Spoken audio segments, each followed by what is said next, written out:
حضرت آدم اور ماں حوا کا باغ عدن میں نافرمانی اور باغ عدن سے نکالے جانے کا مکمل واقعہ۔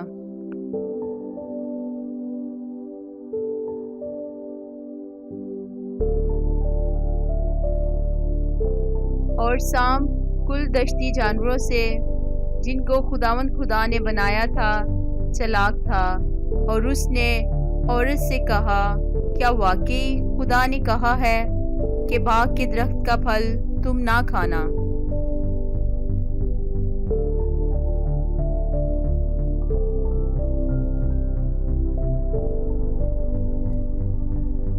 عورت نے سام سے کہا کہ باغ کے درختوں کا پھل تو ہم کھاتے ہیں، پر جو درخت باغ کے بیچ میں ہے اس کے پھل کی بابت خدا نے کہا ہے کہ تم نہ تو اسے کھانا اور نہ چھونا، ورنہ مر جاؤ گے۔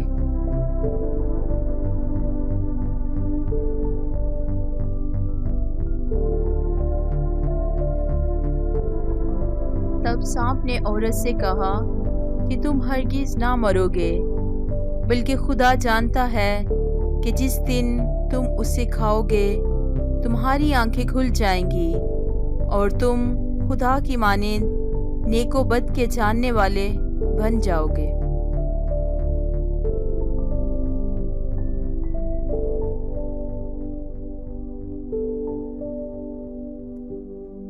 عورت نے جو دیکھا کہ وہ درخت کھانے کے لیے اچھا اور آنکھوں کو خوشنما معلوم ہوتا ہے اور عقل بخشنے کے لیے خوب ہے، تو اس کے پھل میں سے لیا اور کھایا اور اپنے شوہر کو بھی دیا اور اس نے کھایا۔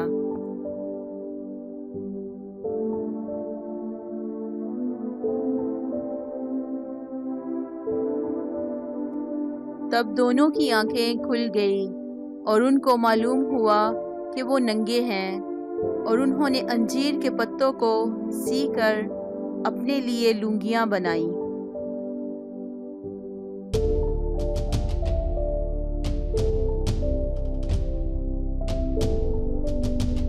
اور انہوں نے خداوند خدا کی آواز جو ٹھنڈے وقت باغ میں پھرتا تھا سنی، اور آدم اور اس کی بیوی نے آپ کو خداوند خدا کے حضور سے باغ کے درختوں میں چھپایا۔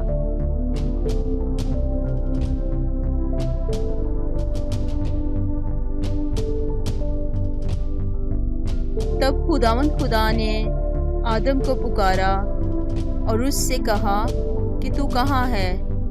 اس نے کہا، میں نے باغ میں تیری آواز سنی اور میں ڈرا، کیونکہ میں ننگا تھا اور میں نے اپنے آپ کو چھپایا۔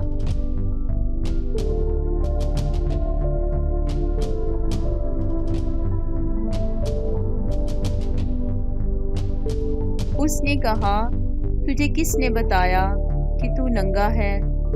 کیا تو نے اس درخت کا پھل کھایا جس کی بابت میں نے تجھ کو حکم دیا تھا کہ اسے نہ کھانا؟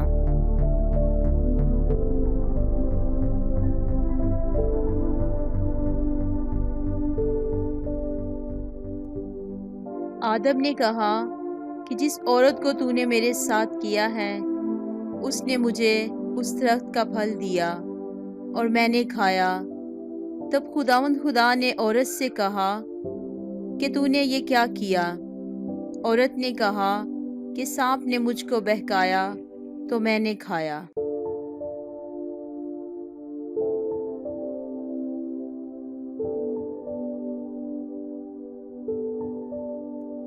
اور خداوند خدا نے سانپ سے کہا، اس لیے کہ تو نے یہ کیا، تو سب چوپایوں اور دشتی جانوروں میں مالون ٹھہرا، تو اپنے پیٹ کے بل چلے گا اور اپنی عمر بھر خاک چاٹے گا۔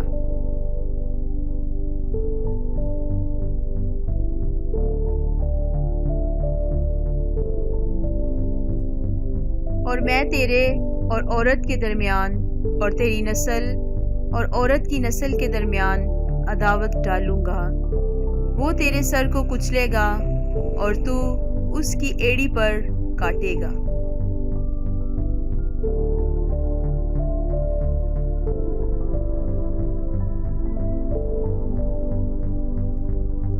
پھر اس نے عورت سے کہا کہ میں تیرے درد حمل کو بہت بڑھاؤں گا، تو درد کے ساتھ بچے جنے گی اور تیری رغبت اپنے شوہر کی طرف ہوگی اور وہ تجھ پر حکومت کرے گا۔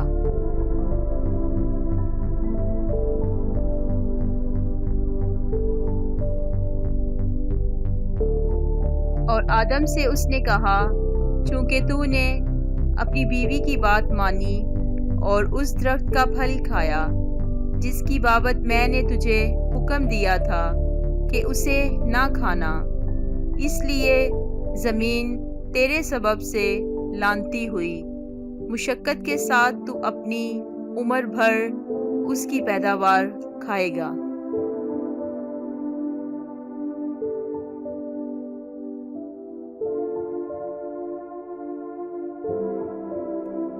اور وہ تیرے لیے کانٹے اور اونٹ کٹارے اگائے گی اور تو کھیت کی سبزی کھائے گا، تو اپنے منہ کے پسینے کی روٹی کھائے گا جب تک کہ زمین میں تو پھر لوٹ نہ جائے، اس لیے کہ تو اس سے نکالا گیا ہے، کیونکہ تو خاک ہے اور خاک میں پھر لوٹ جائے گا۔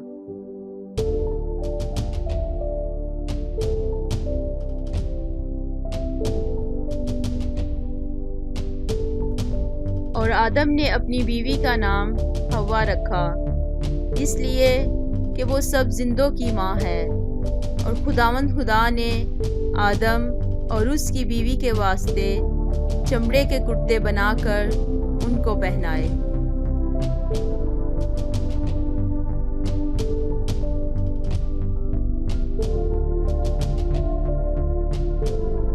اور خداوند خدا نے کہا، دیکھو انسان نیک و بد کی پہچان میں ہم میں سے ایک کی مانند ہو گیا، اب کہیں ایسا نہ ہو کہ وہ اپنا ہاتھ بڑھائے اور حیات کے درخت سے بھی کچھ لے کر کھائے اور ہمیشہ جیتا رہے۔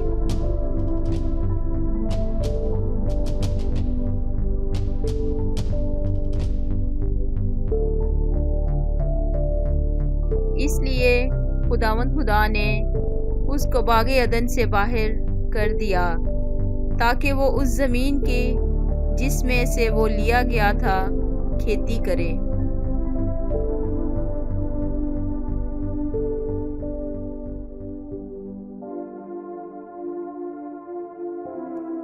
چنانچہ اس نے آدم کو نکال دیا اور باغ عدن کے مشرق کی طرف کروبیوں کو اور چوگرد گھومنے والی شعلہ زن تلوار کو رکھا کہ وہ زندگی کے درخت کی راہ کی حفاظت کریں۔